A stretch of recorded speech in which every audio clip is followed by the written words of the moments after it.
I warned you, right?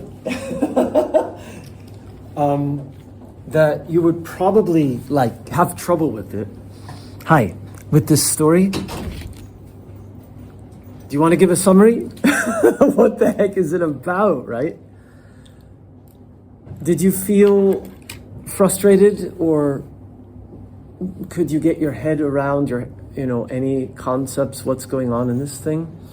This is probably, no, I will go out on a limb and say this is definitely the most difficult, confusing story we will read this semester. I promise. Yakusuk. Abe Kobo is not easy, or Kōbō Abe in English. I always say Abe Kobo. I'm used to saying because, as you know, as I mentioned, right, I studied his work. This tells you something about my taste in literature, huh? I like this kind of surreal, allegorical, heavy with sort of metaphor, or heavy with a sort of abstract things, absurdity. You find the absurd in this, huh? It's like, what are they talking about and why? What are they doing? They're building this, it's like an architect, something he's building, right? And it's like they want to take,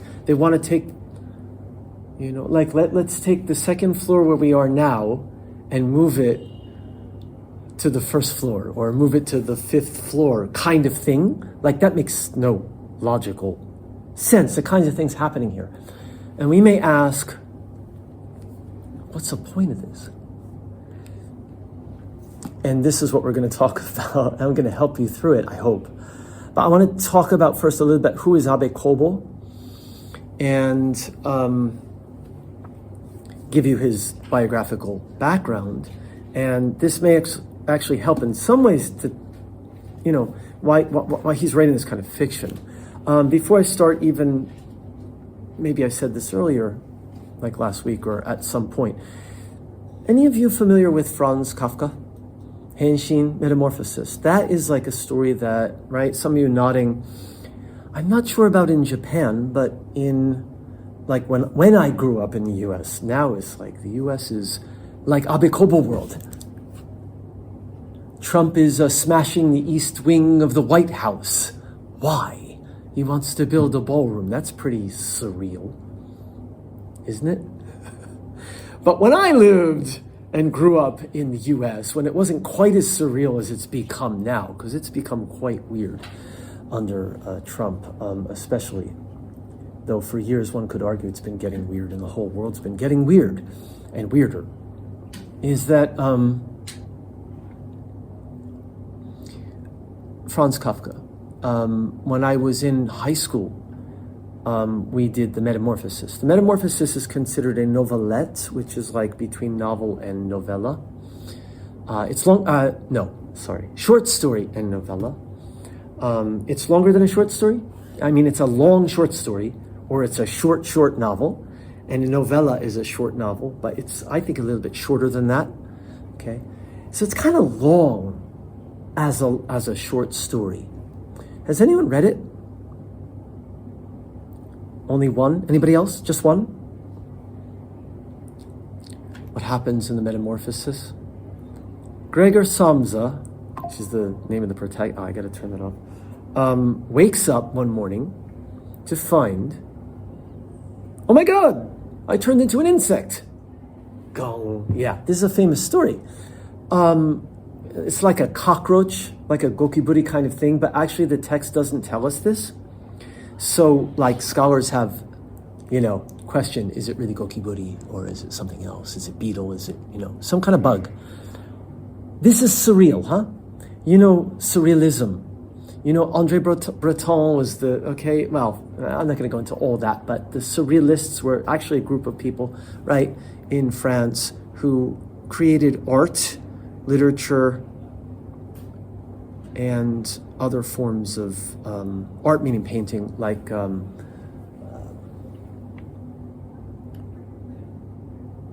am I thinking? Oh, there's a bunch. Dali, actually, probably the most famous. Magritte is one of my favorites. But Dali, you would maybe know, the guy with the crazy mustache. And the melting clocks. So we have this world that has this aspect to it of surreality in Abe. Not Abe Shinzo. Abe Kobo. Kanji mo chigaimasu. The character is different. He is first name. I think, actually, right? Abe Kobo is.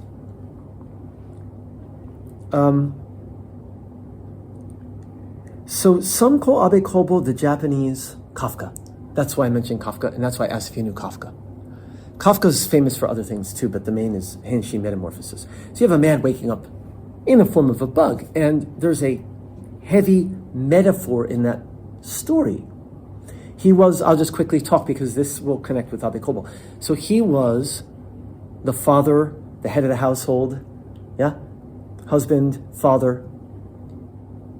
In traditional culture, Japan too, right? Father is like in Japan would be like sarariman to you, janai? He's a salaryman. And what does he do? He brings home the money for the family to eat, to pay the rent. And mom, traditionally, works at home in the kitchen kind of thing, brings up the kids. What happens when the father cannot perform his function, which is go to work every day, work late, until late at night, zangyo, zangyo, zangyo, desho? What did Takaichi say? I don't care about work-life balance. Stemasu. Hataraku, hataraku. What was it? Or she said like this, or something like this. Kuro suruzo. Like this, right? The man has to work, bring home the money, collapse on the weekend or one day a week, and then do it again. And the family's, oh, Papa, thank you so much for, doing that. And everyone loves him until he can't serve his function anymore. Because he wakes up, he's an insect. I think that's like, if you have like an excuse, like, nanka ne, I don't want to go to work today. Like, let's say it's me, like, I don't want to teach today, but I don't have a cold. And if I say I have a cold, I'm lying. Okay, I'll just tell them I woke up and I'm a bug. I can't come into work because I'm an insect and I can hardly move. It's like this. You see the metaphor. He can't perform his function. He can't work. He can't make money. He can't be the father. He can't be anything. So as the story goes on, the family begin to like hate him. And like, he's like gross, like a gokiburi, right? In your house. You want to get it out. You want to smash it or get it out. So the father becomes like this. Before, we love you so much and thank you for, being the husband or the father or whatever. And, but now he can't work and he can't bring home money. So you've got this metaphor. Okay. So we have a more difficult, less clear to understand metaphor in this story too, or metaphors. And that's why it's so hard to understand. Because it's like, baka baka shi. It's like, what the hell is going on, right? You might feel that way at times. Let me give background again on his bio, on Abe's bio, but I want to tell you he's considered the Japanese Kafka. I want to start with that. That's why I'm talking about Kafka, a metaphor in stories. This is why I don't have students present, because this is really not easy. And luckily for you, or maybe not, but if you're interested, luckily that I have the background in Abe Kobo. I did a thesis, not dissertation because it's a master's, not a PhD, paper mainly on 3 of his novels. So let me give the background before I'm not going to go into that. His real name, or rather, we've had like writers with pen names, like we had Dazai Osamu last time, was it? And actually, Dazai is not his real name at all, right? Like Dama Osamu. But Abe Kobo, Abe is the same. Abe is Abe. It didn't change his name, but Kobo,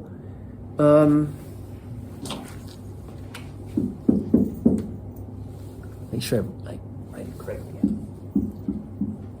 I'm not used to writing kanji because it's like always, it's kata, right? Kobo, right? So, but this could be read in kunyomi, for those of you who know the Japanese, which is the Japanese reading. It's Kimifusa. So his name actually is Abe Kimifusa, but you change the reading of the same characters, it becomes Kobo. You see that? So it's not a pen name like Dazai. He didn't change his name, but he changed the reading of his name. Now this is how I'm going to start his bio. He was not, he grew up not in Tokyo, even though he lived much of his life in Tokyo, but he was actually born, okay, the date is March 7, 1924, in Kitaku, I guess, in Tokyo. But he grew up in Mukden, which apparently now is, Shenyang, in Manchuria, Manchukuo. So he's growing up in Manchuria. He's not growing up in Tokyo, but then he comes back to Tokyo and he's living his life in Tokyo mostly. But he was old enough to remember life in Mukden, what it was called then. So he already feels himself an outsider. If you know anything about Kafka, Kafka felt himself an outsider all of his life. He was a Jew, right? And he was, after Kafka died, his family was killed by the Nazis. After he died, because that's when the fascism comes in. So, but he himself felt himself an outsider. And his writing is very much reflects this. Kind of like a lot of writers, huh? A lot of writers feel themselves outsiders. Okay? But Abe Kōbō, as a Japanese writer, he grows up in another place. So he doesn't really feel himself like junsui na Nihonjin janai mitaina, if you understand. Not a pure Japanese, but he was born, he's born in Japan. Okay, so he changed the reading to Kobo because he wants it to be more international or not Japanese only, right? Okay. To talk about him, I'm kind of referring to these sort of online notes like, Dostoevsky, Kafka, of course, mentioned Nietzsche, definitely influence. Philosophers like Nietzsche and Heidegger, Edgar Allan Poe is listed here as an influence. But really, Kafka is a really, really strong one. In fact, when I did my research on Abe Kōbō, and I was reading articles in Japanese for my thesis, I remembered this one long article kind of interview with him in Japanese that wasn't translated in English, where he was talking about the influence of Kafka, and he was talking about Kafka's background and how Kafka felt himself such an outsider, being a Jew in that culture, and was kind of not fitting in, and kind of the relationship he felt with Kafka, or feeling somehow this way in Japan in a way, okay? He wasn't, how can I say this? Abe Kōbō wasn't like, I think Kafka was kind of like uchiki, what can I say? Shy and not good with people, like a little bit, and he had to work. He's kind of like the father, he had to work this job, he hated it. And he would come home and he'd write. And his father was overbearing and always giving him shikattari shite. He was giving him trouble and stuff. And so he had a weird, that kind of unbalanced relation with his father. Abe Kōbō is not quite like this, okay? Abe Kōbō, I think of as a bit of a stronger, he's an intellectual. And actually, when the war comes, okay, to Japan, his father wants him to study medicine. And one reason is because, and Abe Kōbō says this in interviews, his friends who did things like this, study science or math or something, they could avoid getting, have to go to war and being killed in war. So he didn't really want to do it, but he goes to study medicine at Tokyo Imperial University, 1943, right? The war goes till 1945, World War II. So he avoids all that stuff. But there's this very funny thing that Abe often says in interviews. It's they graduated me with a degree in medicine on the condition that I never practice medicine. So I got the degree, but they told me, don't ever become a doctor. Don't use it. He got out. He becomes a writer, obviously, okay? But he has, Lewis Carroll. Here's another one that also Abe Kōbō liked and was influenced. Alice's, I think maybe I've mentioned this class or not, Alice's Adventures in Wonderland and Through the Looking Glass. Has anyone read it? You're nodding. Do you know Alice in Wonderland? And you at least know it it's kind of also bizarre, surreal. Lewis Carroll wrote for this little girl, right? Alice is, right? And she goes down the rabbit hole and things get really weird. When we do Haruki Murakami, his world a little like that too, huh? Someone goes down some kind of rabbit hole and things get weird. Everything's normal until something gets weird. If you've read Murakami, a lot of his novels are like this too. By the way, Murakami Haruki, influenced by Abe Kōbō and Kafka. Umibe no Kafka. Okay, so there's tsunagari there. These writers will connect. Now, Abe Kōbō, though, is much more difficult to understand than Murakami. Murakami's easier, and he became much more popular for a popular audience. Okay, let me go back to Abe Kōbō. Alice in Wonderland, Lewis Carroll. Lewis Carroll also had a mathematical mind, right? Alice has a lot of things to do with like mathematics, but what does Lewis Carroll do? Math is like logic. Science is logic, right? You take a person with a scientific, logical, mathematical mind. What does he do? He flips it on its head. Sakadachi ni shite surun janai? Alice, everything is upside down. The Mad Hatter at the tea party, flipping everything. The cat, the Cheshire cat with the grin, and the cat disappears and only the mouth with grinning mouth is left. It's a kind of surreal image. He does for kids, but if you read it as an adult, it's not really a kid's story. It's like fun for kids because it's got a lot of fantasy things, and there's nothing really scary or horror. He wrote it for a child, but it's really not a child's story. It can be read, and as an adult reading it, you can find all kinds of interesting things in there. But it's turning logic on its head, even though he was such a logical, mathematical, mind, Lewis Carroll. Abe Kōbō is very much like this too. This is why I'm saying this. I mentioned Kafka for a reason. I'm mentioning Lewis Carroll for a reason, not only because Kafka and Carroll are influences on Abe Kōbō, who is a Japanese writer, right? Not such a common thing for Japanese writers. So far, what we've read, Kawabata, Dazai, Shiga Naoya, and Yume Juya was a little surreal, But it's not this level surreal, right? You have to agree. And not this level confusing metaphor.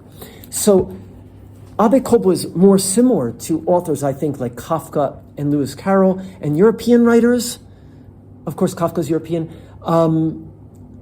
Then he is, I think, the typical Japanese writers of his time. This is what I'm saying.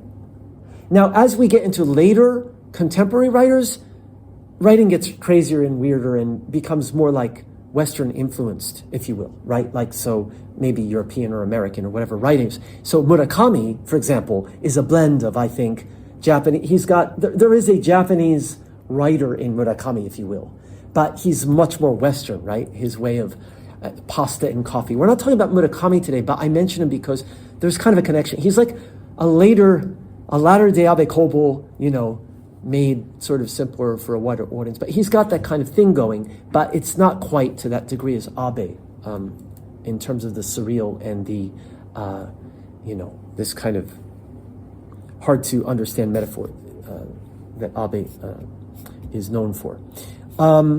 He was married to an artist. Actually, one of his novels has her drawings in it, Abe Machi.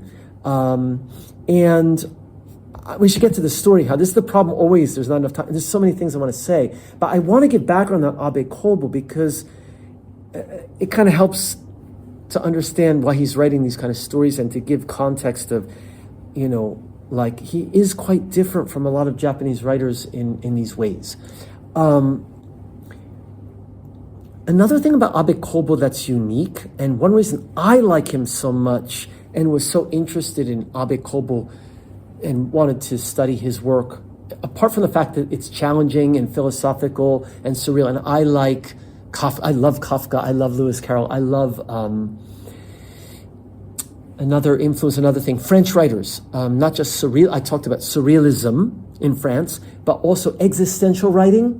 Does anyone know Camus, Sartre, the existentialists? Those writers also have a big influence on Abe Kōbō's kind of style. Again, not Japanese influences, That's not to say other Japanese writers didn't have Western influences. They did, right?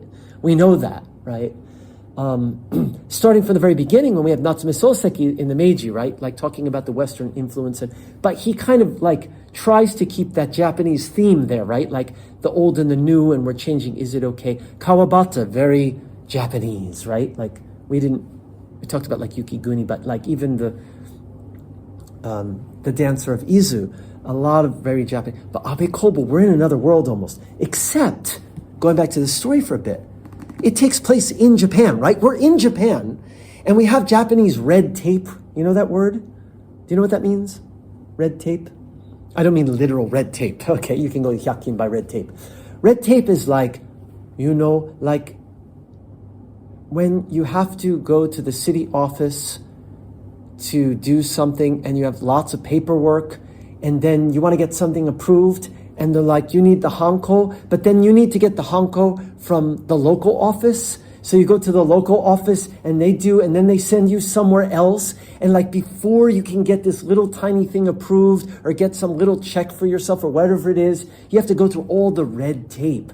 Now, the other part of red tape, that's an example, like government offices.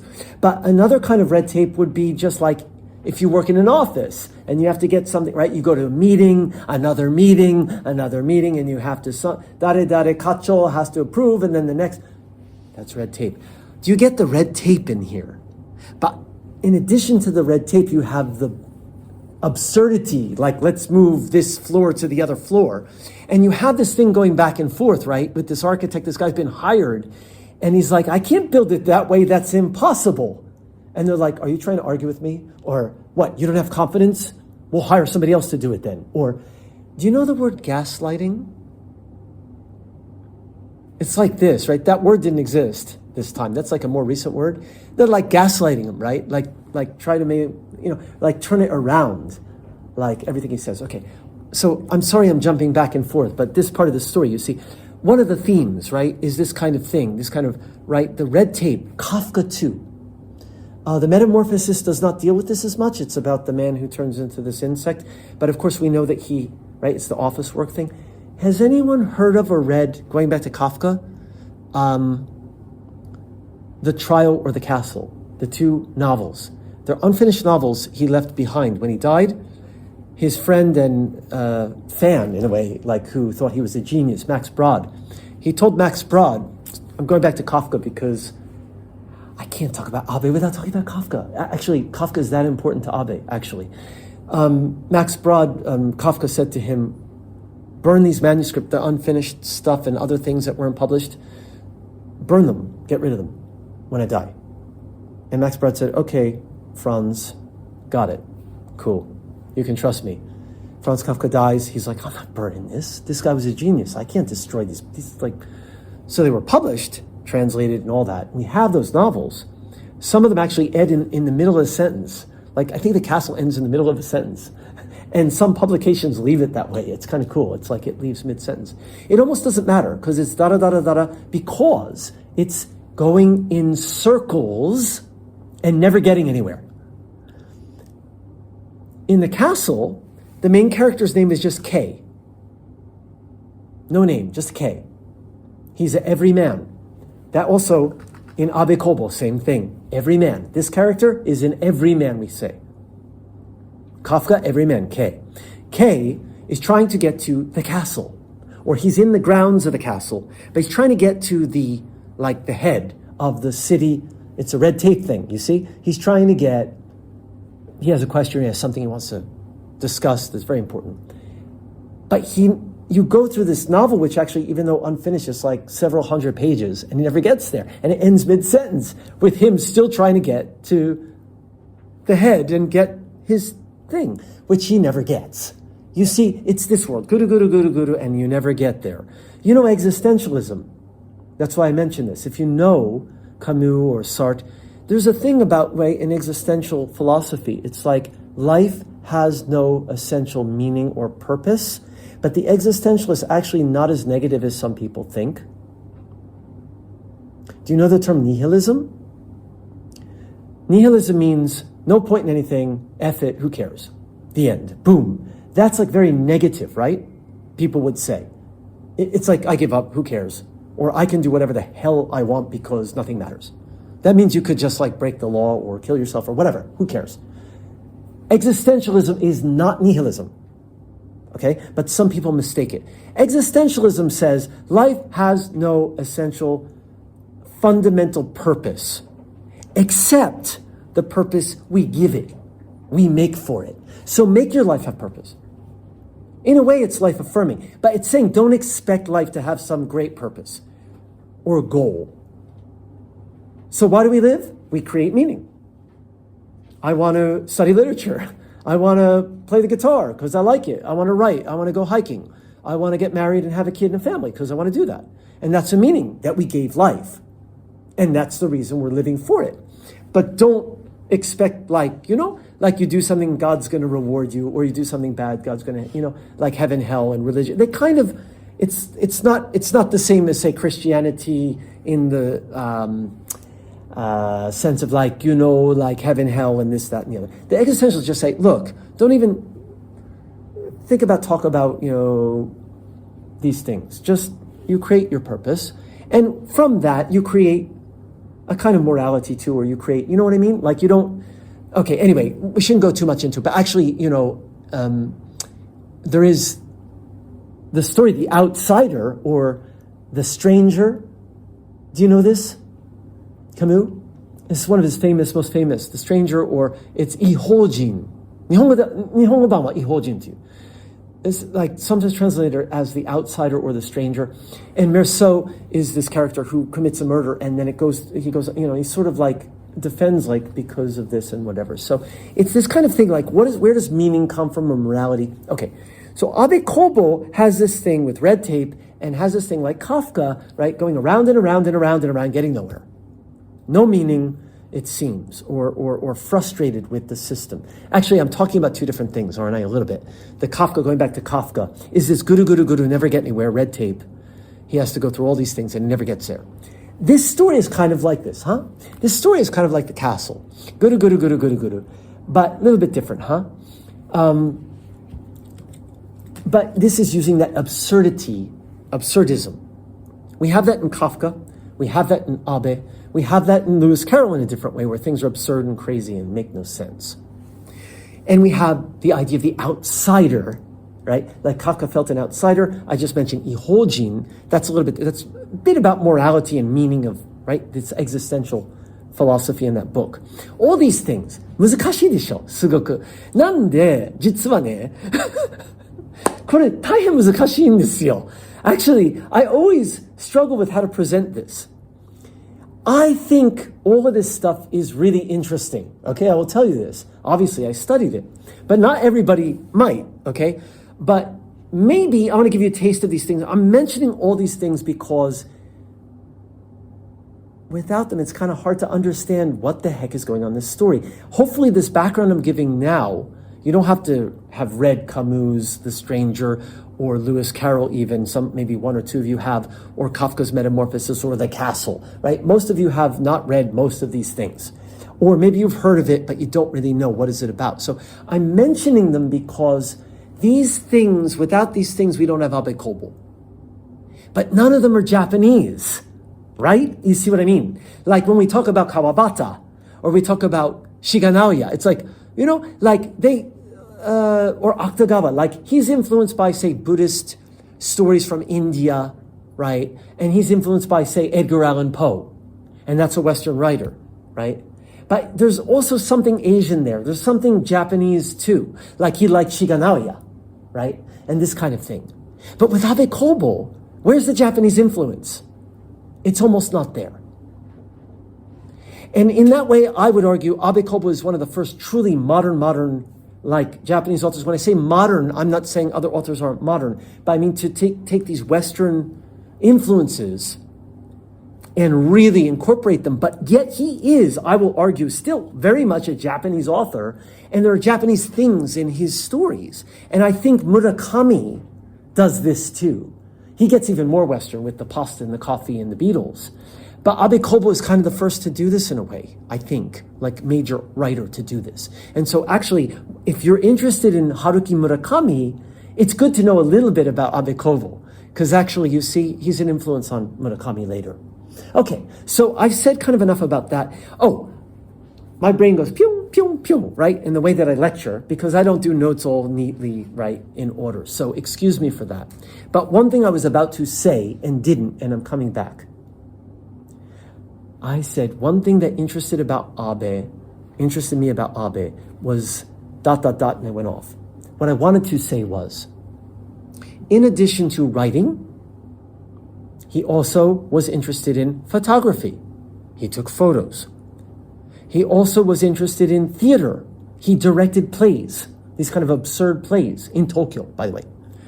Like Murakami had the Kissa, jazz Kissa in Kokubunji. Huh? All these writers, right? Dazai, Tamagawa, they're all Tokyo people. So Abe Kobo in Tokyo, he did, and I think it was actually Tamaku. Nanka Tamaku, by the way, was like the place for writers and artists at this time. Because like, Shinjuku, Shibuya was like all this stuff going on there always. But Tama was like, ちょっと変わった人がこっちに来て, like kind of the strange ones come here and do these weird art, avant-garde things, okay? So I haven't finished, but photography, directing plays, he wrote the scripts for the movies based on 4 of his movies based on his work. Teshigahara Hiroshi. How many of you have heard of Suna no Onna? Anybody? Good. The novel? The movie? Both? One? Either? Or? Which have you? The novel. Okay. Okay. You've never seen the movie or heard of the movie? No. Okay. Because the movie's really incredible. Did you read it, the novel? Or just you heard of it or you read a section of it? Maybe? I think I read it. You think you read it. You don't remember. But you probably read it for like school or something? Yeah. Okay. Did you read the novel? I Just heard of it. Okay. That is Abe Kobo's most famous novel is Woman in the Dunes. I said Suna no Onna. That's the Japanese title. Suna is sand. No. You understand? Right? Modify. Onna is woman. Not Suna no Jose. It's Suna no Onna. And there's a film version. And Abe Kobo wrote the script and collaborated. Like a lot of times filmmaker will make a film of somebody's film, but the person who wrote the novel has nothing to do with it, right? Or they watch it later and they go, oh, it was really nice. Or they watch it later and they go, oh, I don't like it. Abe Kobo participates. So you see, he's got his hands in many things. One other thing, almost nobody knows this. Maybe later I'll show the video if there's time. There might not be time. See, I'm still talking about, today's basically a lecture on Abe Kobo, okay? I'll talk about the story at the end, definitely. A little bit, the end to you, God, depends with the time. I'll try to talk about the story more. What I want to say, he was interested in electronic music. But this is like 1980s we're talking about when he was doing this. He had these little, synthesizer in the 80s, which it was still like compared to today, like totally not, I do electronic music, by the way. I do all kinds of music myself. And so like the fact that he's like interested in these things, he's like this all around artist. He does writing, he does photography, he does music, although he's not a professional musician. This, like I say, I can show the clip. It's in Japanese, like, なんか俺が素人ですけど、こういうのちょっと楽しいですよみたいな, right? He's got these little gadgets and he's playing. He's a kind of, he's an artist all around. He was interested in all these things. He's known as a writer, basically, but doing the plays, that was kind of, for some time, he did, participating with others. Another famous work of Abe Kobo, actually there's a play version and a short story version. I think the play was first. And no, maybe the short story was first and he made into the play. I'm not sure which way it went. Called Tomodachi. You all know this word, right? Friends. Actually, it's translated plural as friends, plural, because it's not about one person. The story is very simple. A man sitting at home, there's a knock at the door. He opens the door. Can we come in? Who are you? I don't remember exactly how it happens, but like these people invite themselves in, like this family. I don't remember the reason they give. They just come into his house. And they're like, we're your friends. We're going to help you out. And they basically just come into his house and they won't leave.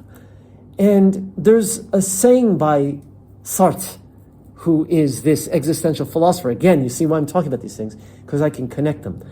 There's a famous quote by this philosopher Sartre, who wrote Nausea, which is a novel, which is considered one of these existential fiction novels. But anyway, Sartre's famous quote is, hell is other people. Hell is other people. Do you understand it? 人が地獄。他の人、自分じゃなくて、人が地獄。そんな感じ、友達。we're your friends, we love you, blah, blah, blah, blah. They won't leave. And he's like, oh God, and they're like doing, oh, we'll do it for you, we'll do that. And they invade his house. It's again, bakabakashi. It's a kind of absurdism. But you see an existential, right? It's like absurdism, which again, with surrealism and these, another writer, Beckett, is like this. Does anyone know Samuel Beckett? Another, well, actually, he spoke French, but he wasn't French. Waiting for Godot. Does anyone know the play? You don't study Waiting for Godot, huh? That was another one I studied in high school, I think. See? And that's two men just waiting and waiting and waiting. Who are we waiting for? We're waiting for Godot. When's he coming? I don't know. And it's absurdism. They just like, these two guys just like totally crazy, back and forth, crazy. And it's a play. It's on a stage. It's just two guys and like, wait, and there's another guy comes, crazy characters. Some people interpret Godot, G-O-D-O-T, as God. We're waiting for God to come, but he never comes. It's kind of like guru, never get to the castle. These kind of things that are asking us, what is the meaning, purpose of life, essentially? Why are we here? What are we doing here? They ask deep philosophical questions, but they make it sometimes funny, crazy, absurd, surreal. Actually, this story is this. Does that help? Maybe you kind of got that part. But I'm giving the background, the tradition. Abe Kobo is coming from this, not from a Japanese tradition, which there's not really an equivalent of this, right? Like if we look at Yumejuya, it has surreal elements, but it's totally different, huh? Or Kawabata's surreal story I told you about. The woman gives a man an arm and he sleeps with it. That's not this either, is it? It's surreal, but it's using a surreal image in a very different way. It might be absurd. A woman can't take her arm off and give it to somebody without, but it's not the same as this kind of baka shisa. That's a weird word, right? In Japanese. So this is the tradition Abe Kobo is coming from, and it's fiction, and that's why this is so hard to understand. Now, Woman in the Dunes is a bit, maybe a bit easier to grasp, because it's a more straight allegory. I won't talk about it too much right now, because I have to check. How much time have I done? 38 minutes, okay. Let me talk about Abe's major works, and then we'll talk about the story and maybe a few other things. And then at the end, if I want to show you a few video clips, if we have time. Actually, Abe received the Akutagawa Sho, the Akutagawa Prize in short fiction for Esu Karumashi no Hanzai, or the crime of S. Karuma, like karma, right, is his name. And you see its initial S. You see Kafka, right? K, S. You see, he's borrowing this. Now, we had initials in Shiga Naoya, but that's different, isn't it? He doesn't want to give the names of real people. He's talking about in Shishosetsu. Abe Kobo is not Shishosetsu, right? This is obviously not a story that happened to him. But he used like Kafka. S. Karuma. What kind of name is S. Karuma? It's not a Japanese name. Okay? So he got the Akutagawa, the Yomiuri Prize in 1962 for Woman in the Dunes. And the Tanizaki Prize in 1967 for his play I mentioned, Friends, Tomodachi. All right? This, I'm just looking at this, right? Yes, that's right. This reminded me. Oe Kenzaburo, which we'll talk about him soon, in a week or two, or something like this. Actually, we don't have class next week, right? So in 2 weeks at least, or 3 weeks. But Oe Kenzaburo won the Nobel Prize for Literature, right? He was the second Japanese author to win it after Kawabata, who was the first. And every year, Murakami doesn't get it, and Murakami fans get angry. Do you know that?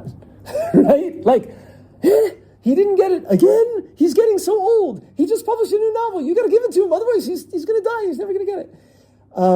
Everyone's expecting Murakami's going to be the third Japanese author to win, but he never does.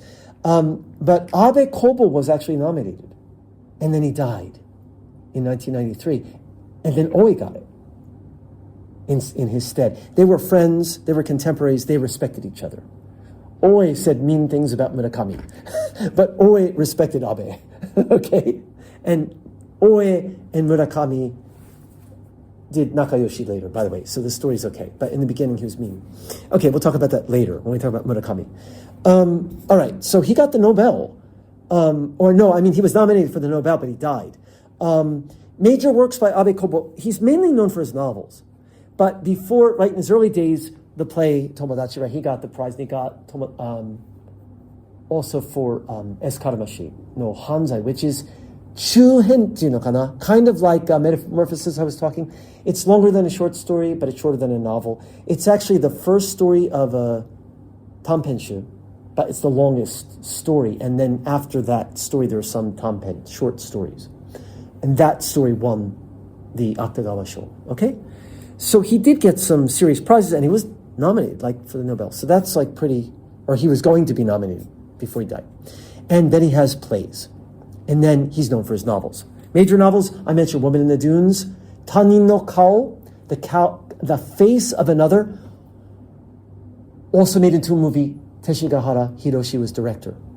Suna no Onna, Woman in the Dunes, the next one, made into a movie. Teshigahara Hiroshi, Abe Kobo collaborated.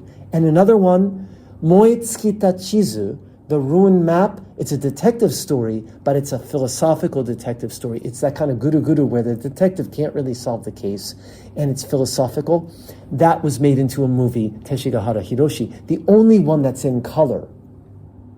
And actually, before Tanin no Kao, there was another, they made the first movie they made together, translated as Pitfall in English, which is a kind of weird ghost story. This guy dies and comes back as a kind of ghost, and it's really, again, surreal and metaphorical, and very political. Abe Kobo, another thing, there's so much to tell Abe Kobo. I'm sorry, his bio goes on forever. Usually bio, we talk about 5 minutes, we talk about the story. There's so much to talk about here.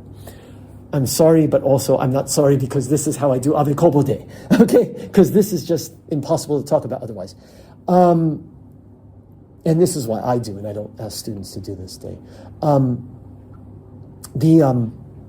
He had joined the Communist Party. Not like today, though, huh? Why? Socialism, communism. At the time, you see, firstly, he's like sort of anti-war and there were many things he didn't like about what was happening at the time. And many writers and artists were doing the same. Because at that time, it was an alternative that if everyone was, you see, what is the ideal of Marxism? We have 3 terms: Marxism, socialism, communism, right? The terms change. What is the ideal is that everyone is kind of equal and everyone gets, we don't discriminate against people because of this and that. They get equal footing, they get equal, everyone has the right to have shelter and food and a decent salary. Like now we're in, like deep in capitalism, we have all kinds of, right?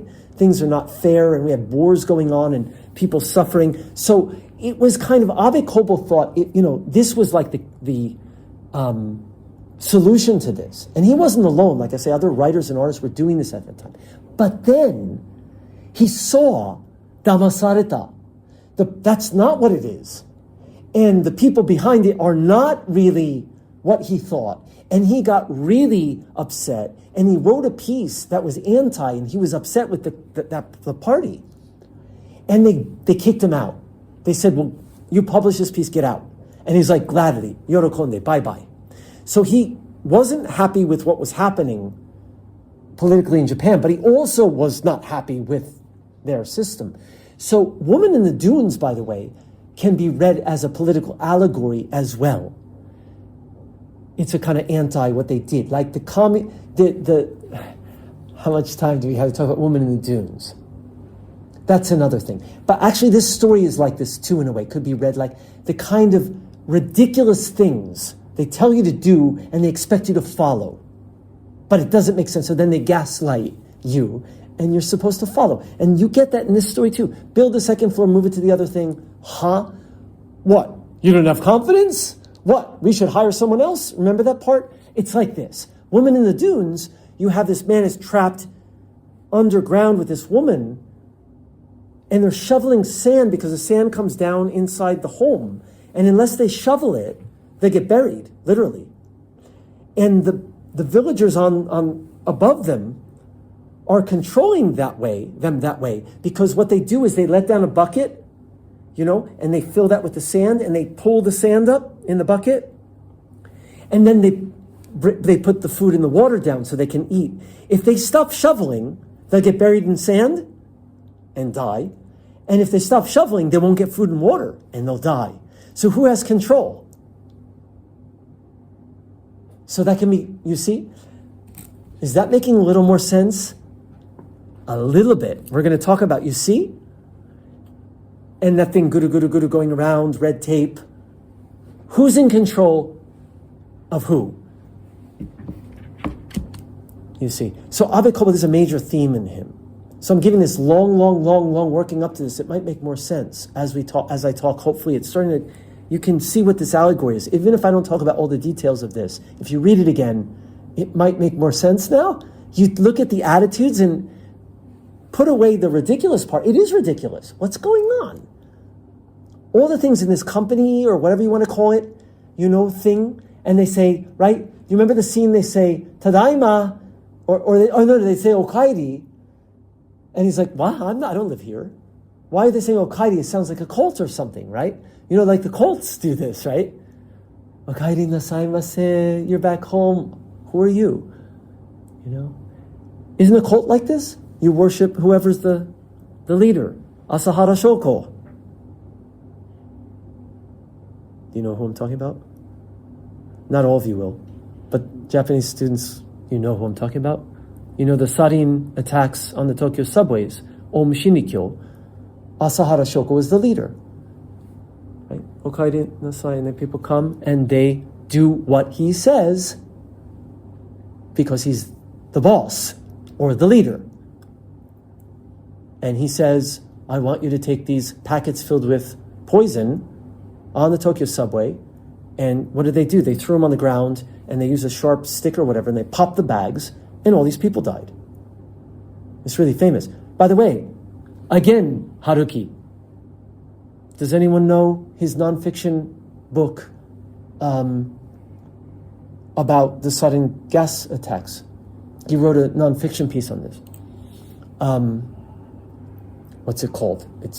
Actually the title is English, like it's katakana English. And he interviewed people on both sides. He interviewed the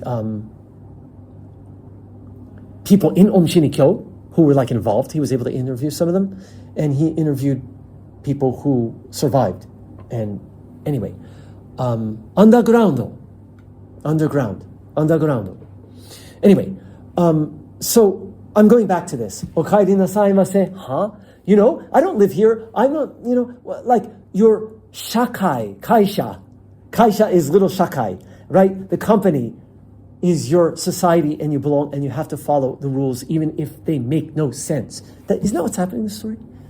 So it's like a criticism. The Communist Party, he felt, was doing that too. They tell them to do things that made no sense and he didn't want to follow. And when you don't follow, you get kicked out or you get gaslighted. You see? Is it starting to make a little sense? He's very critical. In his early fictions, a lot of the themes around that. His later novels change the themes and they get different. After Women in the Dunes, things start to change, his themes. My thesis was on the later novels, though I talked about a little bit the early ones.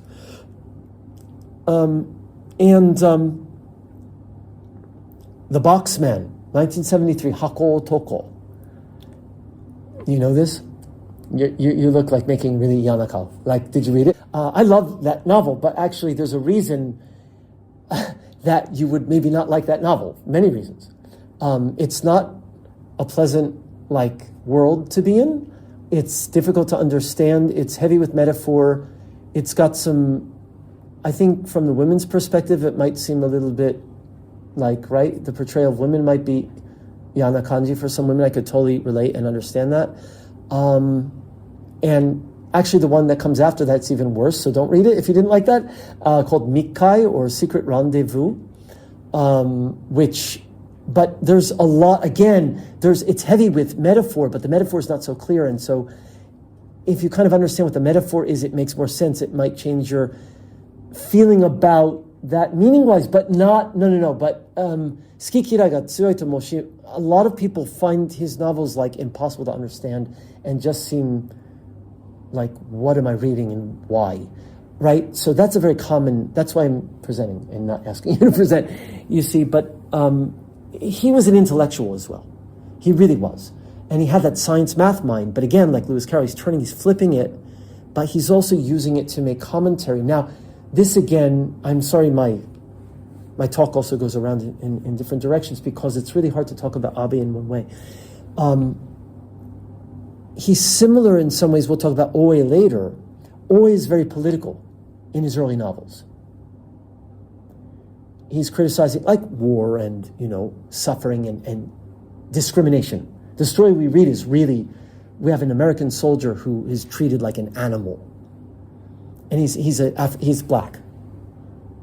Okay, so there's social commentary there. That's very straightforward in a way though, right? We can see that. Abe Kobo is doing that too, in some ways. Not that exactly, but what I mean is making social commentary, criticism, political commentary, criticism, criticizing the Communist Party that he didn't like and the way, okay? But he uses heavy metaphor, surreality, and some of it's egui, right? That's hako toko is a little bit egui, which means a little bit like kimochi warui, gross. At times you might feel that way. Man living inside of a box, like his toilet he used inside the box kind of thing. So it's like, ugh, You know what? The hako toko, one way, very simple way to look at what is it a metaphor for? A person who is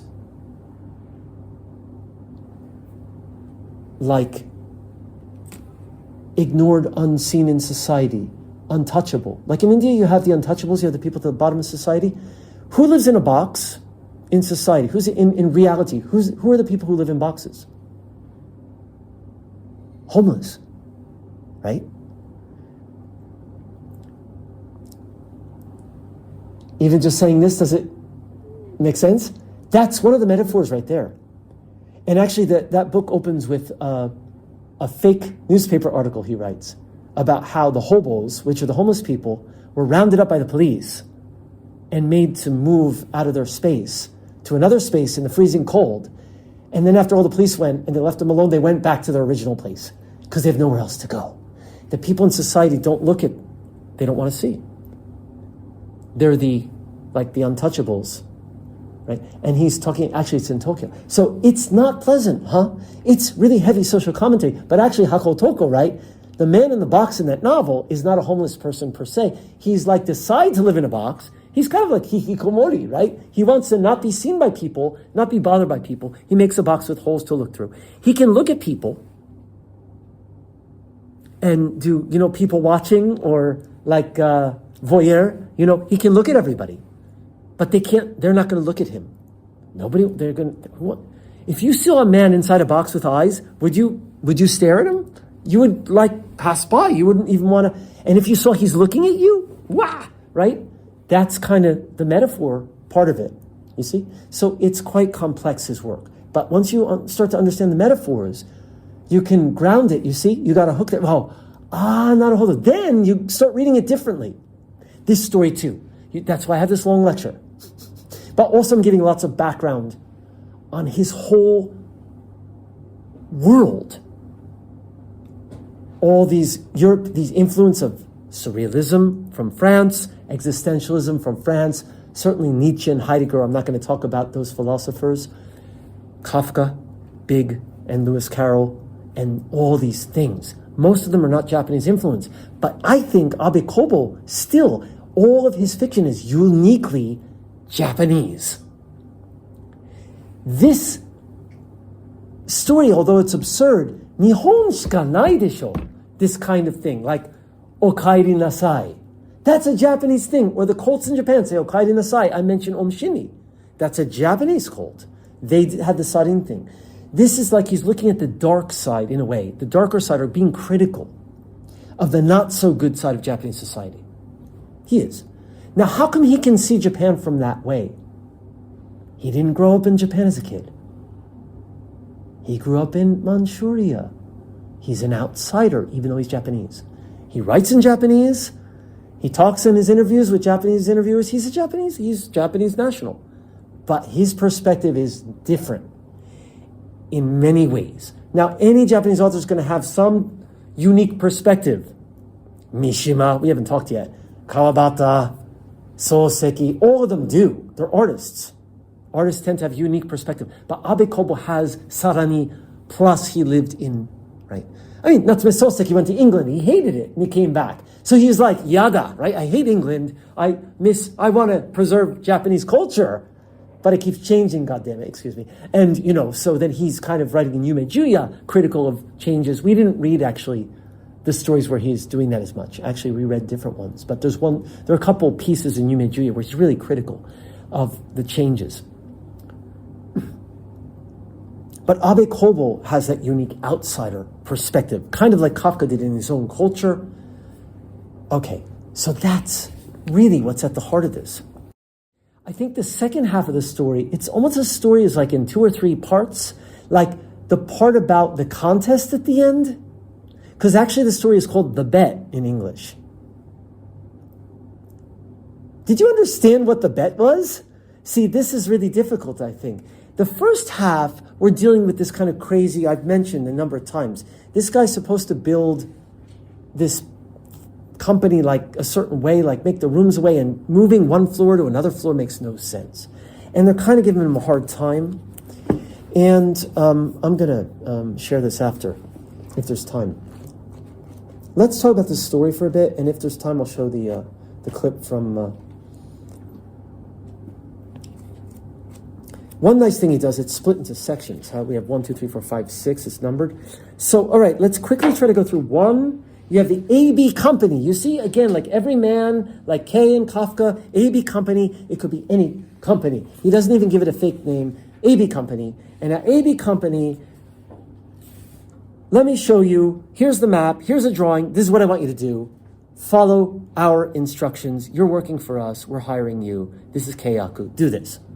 Okay, yorokonde, I'm pleased to do it. This is my job. It's this and it's this and it connects here. Page 265. This is a lateral cross section. It's about a little more than halfway down the page. So this would be a stairway. This line is an extension of this line. And wait a minute, there's something peculiar, something strange going on. How does this connect? It connects here. Then what's this? There seems to be like another stairway behind the first one. They're like, do you see? He's drawing the map. He's saying, there's a line here, there's a line here. There's a stairway behind the stairway. That doesn't make much sense. You want me to build a stairway behind a stairway?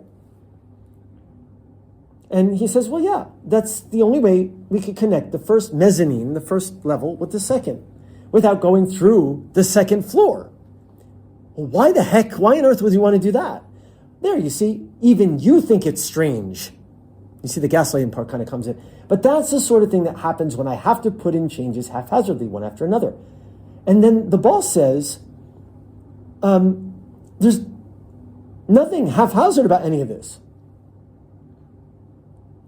For the first time, his expression reveals a bit of strain. All the changes we have requested are the result of laborious surveys and planning. Right? You get it? These, like, it's kind of the red tape thing too. It's like we went through all these meetings and everyone agreed this is the best way. But it makes no freaking sense. A stairway behind the stairway so we don't have to go through the floor, and we want you to move this floor to that floor. It's bakabakashi, but actually they're like, we're telling you to do this. We went to the meetings. This is what we decide on. You're going to do it. And he's like, but I can't do it. It doesn't make any sense. How can you build a stairway behind a stairway or, Okay, so this is kind of what Abe is getting at. Okay? And I think it's really, if you read it in this context, I think it's hilarious. You see, I don't think anyone was laughing reading this. It took me like 2 or 3 years of reading Abe Kobo to really get it, and now when I read him, I'm laughing. I'm like, this guy's hilarious. Boxman 2 is actually funny if you read it in that way, but it will take probably 2 or 3 years of reading it all the time and try to figure it out. It's not obviously funny, but if you get it, it starts to be funny because you realize what he's poking fun and you realize how it connects to the real world. It seems so ridiculous, but when you see what's underneath it, you realize that, like, sometimes we have meetings and meetings and meetings and red tape and all this stuff, and they end up with something that makes no sense. For me, AI is like that. Like, they want to use it for things. It's like, what are they thinking? Okay, so it's kind of Abe is like criticizing this, and he's doing it through humor and ridiculous things. Okay, so then that's one. I'm going to go really fast. Number two, I'm just going to give a real brief, like what's going on in each section. I'm going to try, okay? Because usually we run out of time. I just want to do a brief one. So in the second part, I love this. The very first line. The following morning, 8:30 a.m. sharp, I arrive in front of the AB building of the AB company. The taxi driver wipes the windshield with his glove, waiting for me to count the change, exact change. A utility pole stood among the trees by the side of the street. 3 young women come along. They're walking in step, and they enter the building with a glance, sidelong glance at me. One of them removes her earrings and put them into an overcoat pocket. I follow them up the stone steps. A cleaning woman by the entrance plunged a rag into a bucket and sloshed it around with red hands as she called out to the young woman, "Okaeri nasaimasu," welcome home. That's what this is. Right? I said that. I couldn't believe my ears. I mentioned this part, right? I love this. But then the 3 women responded. Okaeri tadaima, they say, right? We're back. Tadaima. Evidently, I'd heard them correctly. Did they live here? Maybe they had only gone out for breakfast. This might be a sign of what that fellow last night had spoken of, the hidden complexity of the advertising business. "Okaeri nasaimasu," called out another female voice. Certain she couldn't mean me, I went on without replying. Yoo-hoo. I don't know what yoo-hoo is, like translated from, like sumimasen or, whatever she's saying, right? I turned to find it was the receptionist. Apparently she's talking to me. "Pardon me, are you a visitor? Okyakusama desu ka?" kind of thing, right? She was a young woman with a timid, artless expression. "Could you sign in, please?" And he says, "I guess you almost mistook me for an employee, didn't you?" Smiling cheerfully as I accepted her pencil, right? To sign. Suddenly my glasses fogged up on the inside and the receptionist disappeared. There was the vague smell of cosmetics and singed paper, burnt paper and like perfume or something. "No, sir, but you said, welcome home," right? "Okaeri nasai." Swiftly rubbing the inside of my lens with the balls of my thumb, I said, "You must have a lot of live-in employees in this building. So if you're saying welcome home, does that mean people are living here?" And she says, "No, we just say this to each other." So again, I talked about this already, but right? Like I thought of like a cult or something, or shakai kaisha, right? Like the company is your family. And actually, I do think that Abe Kobo is being critical of this idea. Why? That's for you to think about. Again, if you equate with a cult, right? If the company is your business, if the business, the company is your society, is your family, and you're saying tadaima, okaeri nasai tadaima, like a husband wife would say at this time, or a family would say, right? You're part of that in group. It's Uchisoto thing too, of course, in Japan, but he's being critical of this because, right, he lives in Mukden in Manchuria where people were all different races and people were all kind of, they didn't have this in-group, out-group thing apparently, and he felt with the socialism and the communists, right, we're all about, right, everyone should be the same. And I think, this is my kaishaku, but he's seeing this in Japan. Everyone wants to be the same. They want you to be the same. They want you to follow the rules. Even if we say, build a staircase behind the staircase, you say, kashiko marimashita. But it makes no sense. And then they're going to gaslight him. So he's being, you see, this whole thing is a criticism of certain aspect, both of the communism, I think, and of the Japanese society in certain ways. But he's making it kind of silly or funny, I think, right? It's ridiculous, the things that happen in this story, right? Like, here's another one. Let's go on. Again, I don't know if I'm going to be able to finish. I always try and I never can. But I might have to skip a bit. But I'm going to talk about the game, the bet, at the end as well. These signs: don't defend, attack. Give form to desire. Has anyone read 1984 by George Orwell? It's like doublespeak or something, like war is peace. Ignorance is strength. That's Orwell. So being stupid means you're strong. Or killing people is peace. Like making war is peace. But you see these slogans used in a way like this by governments, by societies to try to change a story, huh? Now, AI is doing this, disinformation doing this in our world today, all the time on social media. Like you flip a story upside down. The foreigner's kicking the deer in not a park. That's a little different. But actually, that's kind of like, you take language and so you have, don't defend, attack! You should be on the offensive. Don't defend yourself, attack people. And give form to desire. Yokubo gareba ja, right? Just act on it. I mean, that's not really, right? This is like the opposite of what, like in a company would be on the wall, like, do shodoku, like during COVID or something, keep social distancing, don't do this, don't do that. But here, they're giving the opposite. So it's kind of, right, flipping it on its head and thereby criticizing it in an indirect, backwards way. So that's why when we read it, literally, we're like, what the hell is going on, right? But Abe Kobo is doing this on purpose. He's using surrealism and absurdity. By the way, the surrealists also did this.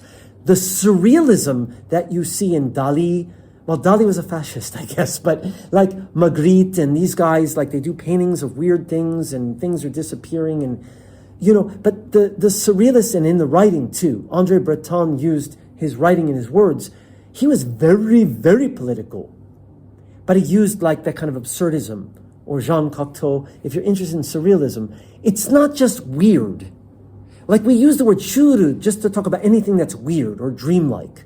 But actually surrealists were very political and they were criticizing government and war and things through the art. When I say art, I mean painting, I mean writing, I mean music or whatever it was, or plays or movies, film. And Abe Kobo, by the way, here's another thing, is considered also by some to be a kind of surrealist. That's also unusual in Japan, right? He was in the communism thing, then he became very critical, and he uses surrealism to, right? So he's doing, the communists are for aspects of society, and he's poking fun, and he's being critical of certain things. So it's kind of funny if you read it that way, actually. But it's also being very serious in a way and critical, okay? So don't defend, attack. I keep going up. I spotted a man after he reads a sign he sees. I passed a man who stuck his index finger through his black bow tie and scratched his chin like this. He has a bow tie here. Do you get the image? He's got a bow tie and he's scratching himself. He's putting his finger through the tie and scratching. This kind of weird stuff in Abe Kobo. That's why I say if you read it, it's kind of funny. Like it's bizarre, okay? Scratching his chin as if performing some rite, like he's doing some ritual or something by scratching his chin through the bow tie. Then he paused. He says, "Say, on that card, was there a fire engine siren?" "Card? What card?" I said. "Right, well, there, you've got me there," he said. Here, you read this, you go, what the heck is this about? You see how this makes no sense? Some guy says, "Was there a fire and siren on the card?" He answers, "What card?" And the man's response is, "I don't know what card. Haha, you got me." Huh? That's what this conversation right here, 3 lines. Makes no sense. Everything that happens to this, you see, the shujinko is us, the reader. He's every man. We're going, well, of course, he's not just us, because he's a man, and every woman in this class, okay? So, firstly, he's a man, not a woman. But secondly, he's an architect or whatever. We're not all architects. But what I mean is that our perspective is closer to his because he is Seijo. Like, he's going, wait, you can't put a staircase behind a staircase. That makes no sense. Wait, there was no card, huh? But all the other people are like saying things that are weird in response to him. And he's seeing these weird signs and these weird things. So the criticism's in that. But he's the everyman, neutral, kind of everyman character. In this story, he happens to be an architect. In Woman in the Dunes, he's collecting insects. In Boxman, no, Boxman is not actually, because the Boxman is not everyday man. He's kind of different. But in these early stories, a lot of the times there's these everyman characters. Boxman actually, it changes with Boxman actually. It changes from 1973, that story, on. After Woman in the Dunes, actually the style changes. So, but the early stories, a lot of this are every man. Okay? So that's what we have here. And then he meets all these weird people, right? And here's another conversation that goes on, right? Give form to desire, and then all these things. Okay, goodness, do you have a red light? In front of me, there was a thin woman. Her hair is chocolate brown, and he describes her. It was a red light, wasn't it? Wasn't it? Gee, I don't know what you mean, but you just came out of there, didn't you? Out of there? Yes, of course. No, don't be mean. And he says, I'm telling you, I didn't come out of that room. Then you're just on your way up? They don't believe him. First they accuse him. Do you understand this? They accuse him, you came out of that room. And he says, no, I didn't. Yes, you did. No, I didn't. And they said, well, then you're going on your way up. That's the next thing they say. Apparently, if you had no business here, it was assumed you were heading up, not down. This is his thought. Then he says, yeah, I guess so. So now he's like, okay, I wasn't going upstairs, but now they accuse me of coming out of the room, which I didn't. And they said, you're going upstairs? So I guess I can go upstairs, you see? So now I have to go upstairs, even though I don't want to. Do you understand? Like he feels pressured. Because if I go where I'm going to go, they're going to say, you came out of that room, you're not supposed to be in there. So it's like the gaslighting thing, kind of thing. It's like he keeps feeling pressure from people to do this, to do that. What's conformity? You're pressured to do something you don't want to do, and you do it because everyone else is doing it, or because they tell you to do it. Or your boss, Joge, says you must do it, and you say, Hai, kashikomarimashita. Build the staircase behind the staircase. Hai, kashikomarimashita.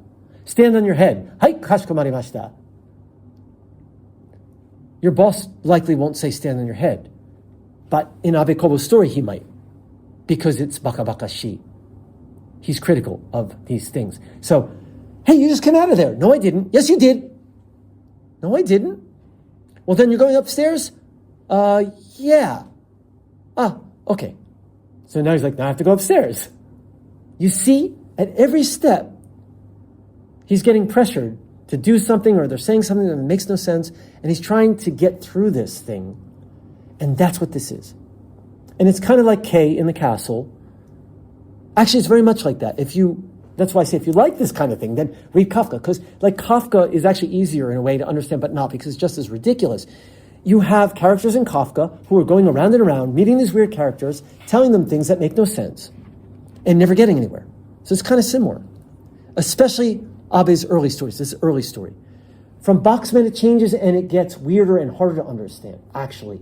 Right? Because there it's like, what the hell, right? Like if you hear somebody lecturing on it, or you read about it, you like, and talk about like the homeless people, that makes sense, right? But if you just pick it up and read it, it's like really hard to get into that. This is more like Kafka style, critical of these things. So, and by the way, the trial, Saiban by Kafka, is about the premise, just the basic premise, the first chapter. A man kind of wakes up, kind of like Gregor Samsa in The Metamorphosis.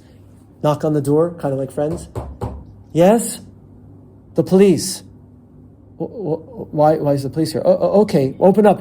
It's the police. Okay. So the man, he opens the door. And by the way, his name is Joseph K. Last initial only. By the castle, he becomes just K, the man. In the trial, which is one before the castle, is Joseph K. So Kafka uses the general names, every man. By the way, Murakami Haruki, do you know about the Boku character? Boku, I. Kind of similar, you see, the everyman character in Dance, Dance, Dance and Wild Sheep Chase. Okay, so Kafka, everyman, Abe Kobo, everyman, and actually Murakami early stories use everyman too, Boku. So anyway, the trial, Joseph K. opens the door, please come in. You're coming with us. Why? Because we were told you have to come with us. But what did I do? We don't know, because we were told by our boss, by like the law, they're like the officer of the law. Our boss, the law, said, we have to come take you because you did something wrong. But I didn't do anything wrong. Yeah, but we don't know that. Our boss told us you did something wrong. We came here. You have to come with us. So he goes with them. And the whole novel is him going with them, and he goes on trial for something they never tell him what he did, and he didn't do anything, and he never knows why he's on trial, and he never is told why he's on trial, and nobody ever knows except the person at the top who, like the castle, he can never get the answer. You see? It's kind of like that, huh? He never gets any answers.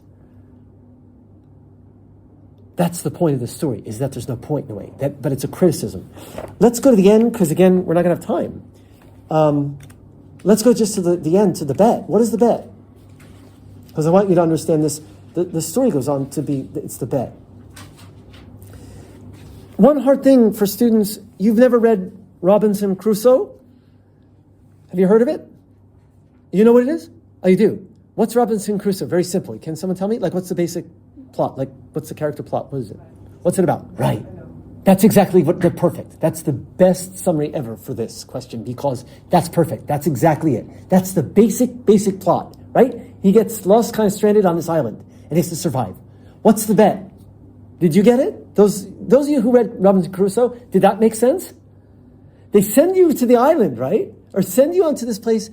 But in this case, they're like, there's no way you could survive. And we're going to make you do these stupid things. And there's no benefit to you, but the benefit's for us, the company, and we're going to film it and make it reality TV kind of thing. Isn't there something like that in this? But it's using the Robinson Crusoe idea.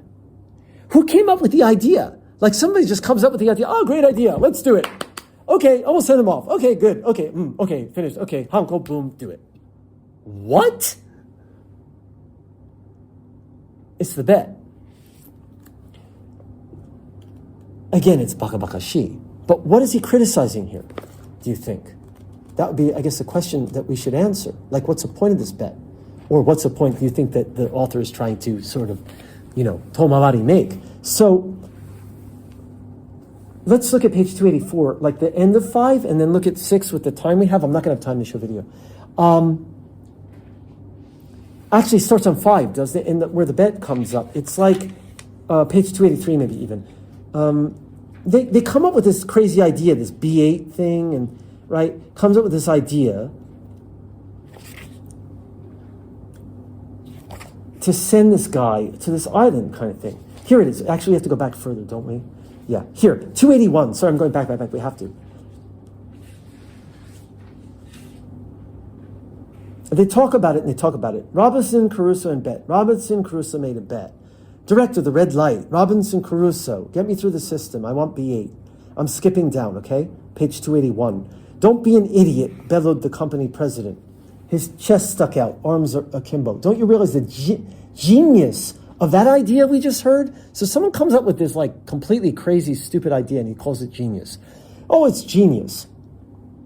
My calling B8 in here has nothing to do with either of you. Robinson Crusoe's bet, what an idea, pure genius. If you can't see that, there's not much hope for you. Yes, but what? The idea is impossible, isn't it? Muridaro. You're an idiot. Kimi ga baka daro, right? There's the sound of a knock. The president comes over, opens the door. B8's there. He comes in, right? And there's a silence. Let's go to 282. I'm going fast because I want to talk about the bet. Come on in. Your idea is great. It's dynamite. B8 does nothing but scrape his feet nervously on the floor. Aren't you going to thank me? Cried the president. I'm going to use your Robinson Crusoe idea. My Robinson Crusoe idea? He comes up with this thing, and the president's like, you're genius. And then he calls him in and says, I'm going to use the idea and do it to you. I mean, this is like, what? Right? That bet about going naked to an uninhabited island and coming back fully dressed in civilized clothes. This is like Robinson Crusoe goes to the island, right? But that was just a game. I'm just free associating. I'm just, just an idea. It's not like serious. It would never work in real life. And the president's like, oh, we'll give you a grand prize for succeeding less than a month. We'll give you 10 million yen. It won't work. However much you offer, no one's going to do it. Why not? Because it's impossible. What makes you so sure? Well, take this suit of mine. You'd need special machinery make machinery. You'd need these things, and et cetera, et cetera, et cetera. He says why it doesn't work. And this just goes, the president can't be convinced. This is a great idea, he thinks. I want you to get on this right away. Yes, sir, but sir, it's a foregone conclusion. It can't be done, so how can we make a bet? This is called the bet, right? Of course, that's why it's so brilliant. everybody's going to think it's impossible. But then a daring challenger comes and captures the nation's imagination. You know reality TV? Isn't reality TV like this? Even Japan has these things, right? They put someone with poisonous spiders and do crazy, stupid things, and people watch it and they get ratings. On TV they used to do. Now we have internet for stupid things. It used to be on TV for stupid things, okay? Is there any such person? Who's going to volunteer to do this crazy thing? And the president, yes. And he says, Dare? Who? It's you.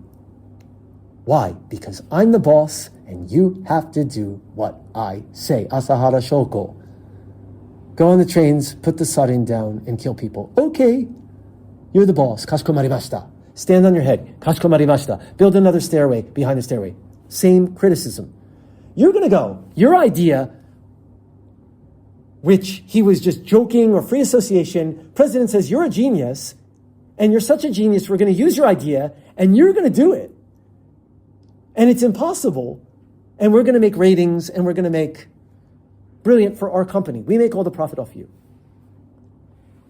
Don't defend, attack, he says. Remember the sign? President using the slogan. It's like Newspeak, right? Everyone uses the slogan. War is peace, so you have to go fight in war, etc. But I believe you can do it. Whether you can actually do it or not, doesn't matter. Not the issue. You've simply got to believe it. Now, where shall we promote this? He turned to the director. How do we promote? And it goes on. Do you get the bet now? Do you understand what the bet is? And it's reference to Robinson Crusoe. And then in 6. Well, actually the end of 5. And so the Robinson Crusoe bet, 284 at the bottom, the company president in AB building and his employee B8 was on. The president decided he has to do it because the president said to do it. The boss said to do it. And then the last chapter. Now it goes without saying that this was this strange experience, peculiar, was fruitful in terms of helping me to understand my client's wishes. As a result, I no longer minded if a room on the 3rd floor shared a wall with one on the 6th floor, which makes no sense, or if you came down a flight of stairs to find yourself on the next floor up. So you go down the stairs and you find yourself it's like we go down to the 1st floor, but we land on the 3rd floor. To you, logic, né? You get it? And he's like, at the end, this everyday man who was so logical before, by now he's like brainwashed too. He's like, I don't care, whatever, who cares? Yeah, I got it. He convinced me. It's like 1984. By the end of the novel, tell me, do you love Big Brother? Yes, I love Big Brother. Okay. The end. They brainwash. So in the end, I was able to complete the job without any further qualms. I had no complaints anymore. They convinced me. If I do say so myself, it came out really great, okay? And the president liked it, and everything's great. So it's time to draw my notes to an end, although of course the Robinson Crusoe bet is left hanging in the air. And by now it's become famous, so let me talk about it. The rumors, there are different theories about what happened when this guy was sent off. So according to the report of the first interim investigating team, the helicopter taking them was able to touch down on the island briefly because there was a typhoon and they had to leave. There was a loud screeching. Maybe this is true, maybe it's not, maybe it's half true. Second theory, that what could have happened. Some people say that when reporters stopped following the boat, it swung around and headed in the opposite direction. And another theory says that while the boat indeed reached the island, instead of B8, what went ashore was a skeleton used for experiments at a university hospital. You see what this is? There are these theories or rumors about what happened, and they're all totally different. And he can't tell what's true and what's not true. Doesn't this sound like today's disinformation with like a deep fake or something? Like, who the heck knows? You know? Anyway, and some say they put a skeleton there and not B8. Maybe. The next rumor. Okay, here's another theory. This one strikes me as too dramatic. In this theory, or rumor, B8 was stricken by the magnitude of the problems he had, and he committed suicide shortly after setting sail and arrived on the island dead. You see how this is baka baka? It's not serious. You see how it's silly, but it's horrible, but it's silly. So he committed suicide, and when he got there, he was already dead.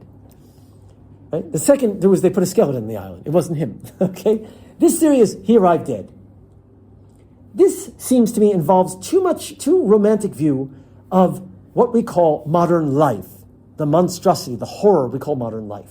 Of course, if I had not accepted the job of designing the new building and understood the way the system works, capital S, the system, okay, which is being criticized here, but the character is now accepting it because he understood it, so-called. I might have been taken in, but instead, fortunately, since I had the opportunity to design certain aspects of the system with my own hands, now I know better. So by the end, he has accepted this crazy, unbelievable system. No matter what they say to him, he's going to do it. He joined the cult of the system, which is, you get it now, huh? By the end of the class, I said, hopefully it'll make more sense. Does it? I know today is Taihen for you. It's also big energy for me to do, but I love talking about Abe Kōbō. I could do a whole semester on him, but I'd have like one student probably, and that student might get a cold, and then I'd have no students. So I don't do Abe Kōbō. You see my humor? You see why I like Abe Kōbō? I love Abe Kōbō. I think he's hilarious. By the way, Kafka too is very funny. He deals with serious things, horrible things happen to the characters, but it's black humor. It's hinikuteki, it's dark humor. If you like that kind of dark humor, and you can get the metaphor, suddenly it's very funny. Or it might be for you. For me, I think Abe Kōbō's hilarious. And sometimes he's also right on. Because what's the best way to criticize something instead of just like saying I hate it or complaining? Use humor. Why do fascists hate artists? Why do fascists hate comedians who criticize? Why did Trump pull Kimmel off the air? He used humor to criticize him. Why did they kick Abe Kōbō out of the Communist Party? Okay.